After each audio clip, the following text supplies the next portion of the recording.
Banking খাতের স্বচ্ছতা ও জবাবদিহিতা ফিরিয়ে আনতে কাজ করছে সরকার। দ্রুতই 5টি ব্যাংককে একত্রিত করে একটি শক্তিশালী ব্যাংকে পরিণত করা হবে বলে মন্তব্য করেছেন বাংলাদেশ ব্যাংকের গভর্নর আহসান এইচ মনসুর। রাজধানীর অভিজাত হোটেলে সেন্টার ফর এনআরবি আয়োজিত গোল টেবিল আলোচনায় ভার্চুয়ালি যুক্ত হয়ে একথা বলেন তিনি। এ সময় কোনো ব্যাংকে লাভ না হলে ব্যাংক মালিকরা কোনো লভ্যাংশ পাবে না বলেও জানান তিনি। অনুষ্ঠানে বিএনপির স্থায়ী কমিটির সদস্য আমির খসরু জানান, যারা পিআর ছাড়া নির্বাচনে যাবে না তারা শেখ হাসিনার মতো মন মানসিকতা ধারণ করে।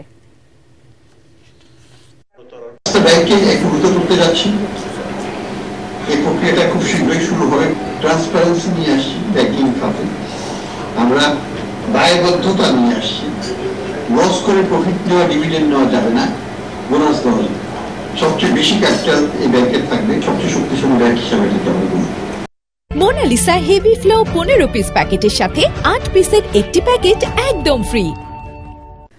রাজবাড়ী গোয়ালন্দে নুরা পাগলার দরবারে হামলা ও কবর থেকে লাশ তুলে পোড়ানোর ঘটনায় দেশ জুড়ে বইছে সমালোচনার ঝড়। হামলাকারীদের দ্রুত গ্রেফতার করে কঠোর শাস্তির দাবি জানিয়েছেন অনেকে।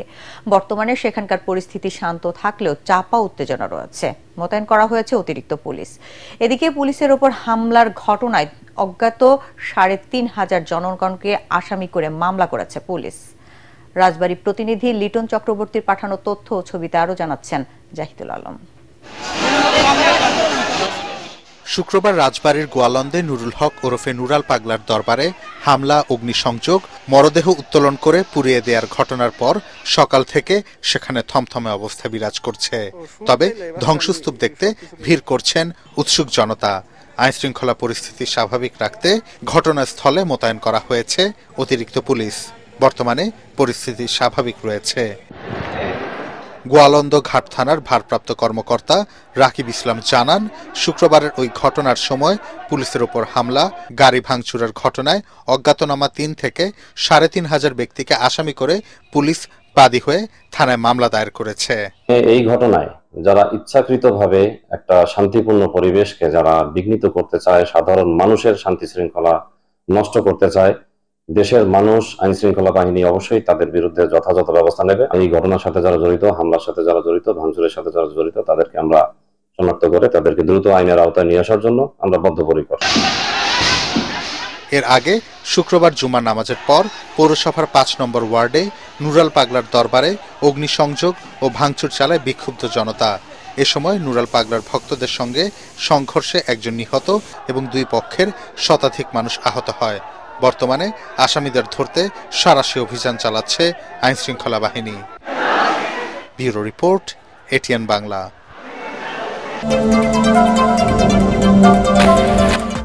নির্বাচনকে বানচাল করতেই মাজারে হামলা, লাশ পোড়ানো সহ নানা সহিংসতার ঘটনা ঘটছে বলে মন্তব্য করেছেন বিএনপির স্থায়ী কমিটির সদস্য মির্জা আব্বাস। গণ অধিকার পরিষদের সভাপতি নুরুল হক নূরকে দেখতে গিয়ে তিনি বলেন, নূরের ওপর হামলা উদ্দেশ্যমূলক। আরেকটি অনুষ্ঠানে দলের সিনিয়র যুগ্ম মহাসচিব রুহুল কবির রিজভী অভিযোগ করেন, সাম্প্রতিক বিভিন্ন হামলা ও সহিংসতার ঘটনার পেছনে আন্তর্জাতিক ষড়যন্ত্র রয়েছে। কামরুজ্জামান রাজীবের রিপোর্ট। রাজধানীর কাকরাইলে পুলিশের লাঠিচার্জে গুরুতর আহত গণ অধিকার পরিষদের সভাপতি নুরুল হক নূরকে দেখতে ঢাকা মেডিকেল কলেজ হাসপাতালে আসেন বিএনপির স্থায়ী কমিটির সদস্য মির্জা আব্বাস। এ সময় তিনি নূরের শারীরিক অবস্থার খোঁজ খবর নেন। পরে সাংবাদিকদের জানান, টার্গেট করে কিছু লোকের উপর হামলা চালানো হচ্ছে, সরকারকে এর কারণ বের করতে হবে। মাজার ভাঙচুর সহ বিভিন্ন অস্থিরতা বিচ্ছিন্ন ঘটনা নয় দাবি করে আব্বাস বলেন, একটি শ্রেণী চায় না দেশে নির্বাচন হোক। এই হামলাগুলো সরকারকে এখন দেখা দরকার করতে হচ্ছে। এগুলো আসলে বিচ্ছিন্ন কিছু না। নির্বাচনটা সামনে রেখে এই ধরনের আরো অনেক কিছু সামনে আপনারা দেখতে পাবেন, যাতে নির্বাচনটা না হয়। একটা শ্রেণীর লোক চাচ্ছে যাতে নির্বাচন না হয়। আমার মনে হচ্ছে না দেশে একটা স্বাভাবিক প্রক্রিয়া আমরা যাচ্ছি, একটা অস্বাভাবিক প্রক্রিয়ায় দেশটা এগিয়ে যাচ্ছে। অন্যদিকে ঈদে মিলাদুন্নবী উপলক্ষে দলের নয়াপল্টন কেন্দ্রীয় কার্যালয়ে দোয়া মাহফিলে বিএনপি সিনিয়র যুগ্ম মহাসচিব রুহুল কবির রিজভী বলেন, দেশ নিয়ে গভীর চক্রান্ত চলছে। তৌহিদি জনতার নামে কারা নৈরাজ্য সৃষ্টি করছে তা খতিয়ে দেখতে অন্তর্বর্তী সরকারের প্রতি আহ্বান জানান রিজভী। এই দেশের পূজা মণ্ডপ পাহারা দেয় আলেম ওলামারা, সেই দেশে মাজার ভাঙা, মাজারে সেখানে লাশ পুড়িয়ে দেওয়ার মতো ঘটনা অবশ্যই এর পিছনে আন্তর্জাতিক কোনো ষড়যন্ত্র আছে। বিএনপির আমলে যেমন চক্রান্ত করেছিলেন হাসিনা বাংলাদেশের ভাবমূর্তিকে কলঙ্কিত করার জন্য, এখন আবার সেই প্রচেষ্টা চলছে কিনা এটাই অন্তর্বর্তীকালীন সরকারকে প্রমাণ করতে হবে, দেখাতে হবে কারা এটার সাথে যুক্ত। এসব ঘটনার তীব্র নিন্দা ও প্রতিবাদ জানিয়ে তিনি আরো বলেন, এর মাধ্যমে দেশের ভাবমূর্তি নষ্টের চেষ্টা চলছে। কামরুজ্জামান রাজীব, ঢাকা। রাজনৈতিক কর্মসূচি মবের অংশ নয় বলে মন্তব্য করেছেন উপদেষ্টা আসিফ মাহমুদ সজীব ভুঁইয়া। তিনি বলেন, যারা ডিসেম্বরে নির্বাচন চেয়েছিল তাদের অনেকেই এখন ভোট পেছানোর ষড়যন্ত্রে লিপ্ত। পিডিবিএফ এর নিয়োগ পরিচিতি সভায় অংশ নিয়ে সাংবাদিকদের প্রশ্নের জবাবে উপদেষ্টা এসব কথা বলেন। দেশে নানা ধরনের অস্থিরতা সৃষ্টির অভিযোগ তুলে তিনি বলেন, জাতীয় পার্টির পক্ষ থেকে প্রথম হামলা হয়েছে। নির্বাচন প্রসঙ্গে আসিফ মাহমুদ বলেন, সংস্কার, বিচার ও গণতন্ত্রকে সামনে রেখে সরকার কাজ করছে।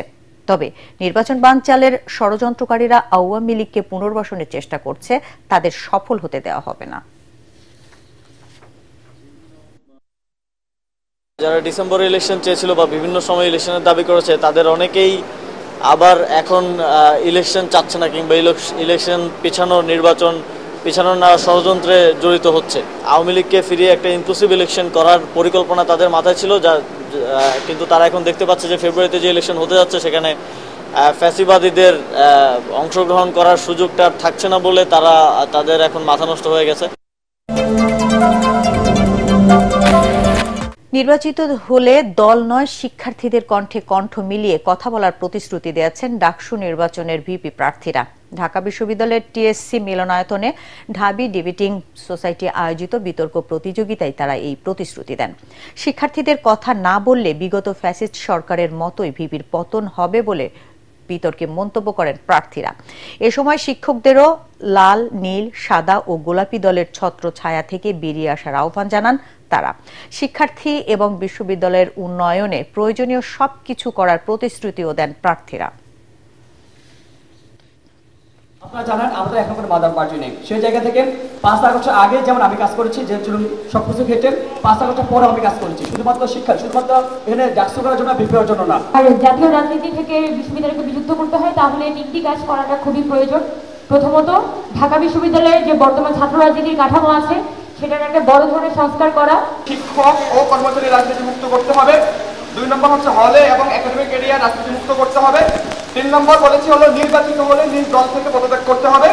এবং 4 নম্বর হচ্ছে ডাকসুকে নিয়ন্ত্রণ করতে হবে। আমরা যদি এখানে লেজুর ভিত্তিক ছাত্র রাজনীতি বলে মাদার সংগঠনের চাপিয়ে দেওয়া কোনো জিনিস শিক্ষার্থীদের উপর চাপাই দিতে চাই, তাহলে শিক্ষার্থীরা ছাত্রলীগকে যেভাবে লাল কার্ড দেখাইছে, এই কাজ যারা করতে চাইবে তাদেরকে এভাবে লাল কার্ড দেখাবে। এখানে সফলতার একমাত্র মূল চাবিকাঠি হবে সাধারণ শিক্ষার্থীদের কণ্ঠস্বরে কথা বলা, এবং সেটা আমি বলে যাব। যে রাজনৈতিক অপসংস্কৃতির মুখোমুখি হয়ে এই জীবনকে বেছে নিয়েছিলাম, সেই রাজনৈতিক অপসংস্কৃতিকে ঢাকা বিশ্ববিদ্যালয়ের শিক্ষার্থীদের সামনে আর আসতে দেওয়া হবে না।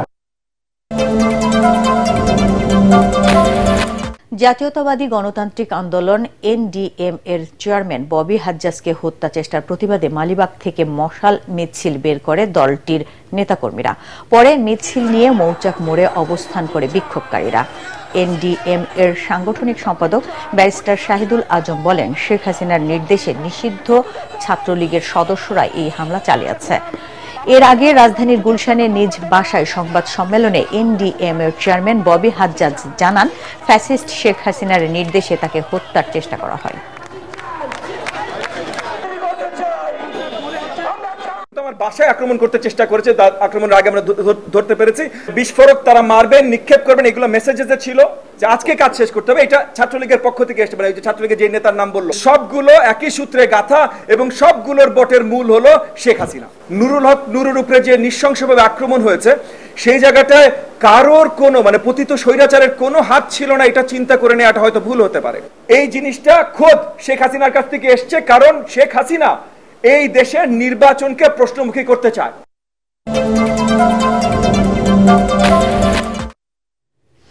ধর্মীয় ভাবগাম্ভীর্যে সারা দেশে পালিত হল পবিত্র ঈদে মিলাদুন্নবী হযরত মুহাম্মদ সাল্লাল্লাহু আলাইহি সাল্লামের জন্ম এবং ওফাত দিবস। 570 খ্রিস্টাব্দে 12 রবিউল আওয়াল আয়ামে জাহিলিয়ার যুগের অবসান ঘটিয়ে দুনিয়াতে আগমন হয় সর্বকালের সর্বশ্রেষ্ঠ নবীর। তার আগমনে আলোকিত হয়ে ওঠে সমস্ত সৃষ্টিকুল। ধর্মীয় শোভাযাত্রা, যশনের জুলুস, দোয়া মাহফিল সহ নানা ইবাদত বান্দিগির মধ্যে দিয়ে দিনটি পালন করেন মুসলমানরা। আরো জানাচ্ছেন মুশফিকুর রহমান। যতদূর চোখ যায়, নবী প্রেমিক ধর্মপ্রাণ মুসলমানদের আনন্দ উচ্ছ্বাসে সয়লাব গোটা এলাকা। সবুজ নিশান হাতে আশিকে রসুলদের নারায়ে রিসালাত স্লোগানে প্রকম্পিত ঢাকার জমিন। শহরের আনাচে কানাচে শুধু নবীজির শুভ আগমনের খুশির বার্তা। রমনায় জুলুস বের করে আশেকানে গাউসিয়া, রহমানিয়া, মইনিয়া, শহীদিয়া, মাইজভান্ডারিয়া। মিরপুরে শাহ আলী বগদাদী রহমতুল্লাহ আলাই এর মাজার প্রাঙ্গণ থেকে জশ্নে জুলুস ও মোটর শোভাযাত্রা করে আঞ্জুমানে আসাদিয়া নুরিয়া শেহাবিয়া। এতে নেতৃত্ব দেন আহলা দরবার শরীফের গদ্দিনসীন সৈয়দ আবরার ইবনে শেহাব। আমরা ধিক্কার জানাই তাদের যারা নিজের সন্তানের জন্মদিনে মিষ্টি বিতরণ করেন, তবে সরকারে দো আলমের শুভ আগমনের আনন্দ উদযাপনে তারা দলিল খুঁজেন। এদিন ঢাকা বিশ্ববিদ্যালয় এলাকায় আনন্দ শোভাযাত্রা করে আঞ্জুমানে রহমানিয়া, মইনিয়া, মাইজভান্ডারিয়া। এতে নেতৃত্ব দেন মাইজভান্ডার দরবার শরীফের গদ্দিনসীন পীর সৈয়দ সাইফুদ্দিন আহমদ মাইজভান্ডারি। আমরা যারা মোমেন মুসলমান, আমাদের জন্য নবীজির আগমনের এই মাস এবং এই দিন আমাদের জন্য আনন্দের দিন, খুশির দিন। এতে অংশ নেন দেশ বরেণ্য আলেম ও নানা শ্রেণী পেশার মানুষ। রাসূল করিম সাল্লাল্লাহু আলাইহি সাল্লামের আদর্শ আমরা এই সমাজে প্রতিফলন ঘটাতে পারি, তবে আমাদের দেশে শান্তি আসবে। জশ্নে জুলুস শেষে সোহরাওয়ার্দী উদ্যানে অনুষ্ঠিত হয় বিশ্ব শান্তি সমাবেশ। এতে যোগ দেয় হাজারো ধর্মপ্রাণ মানুষ।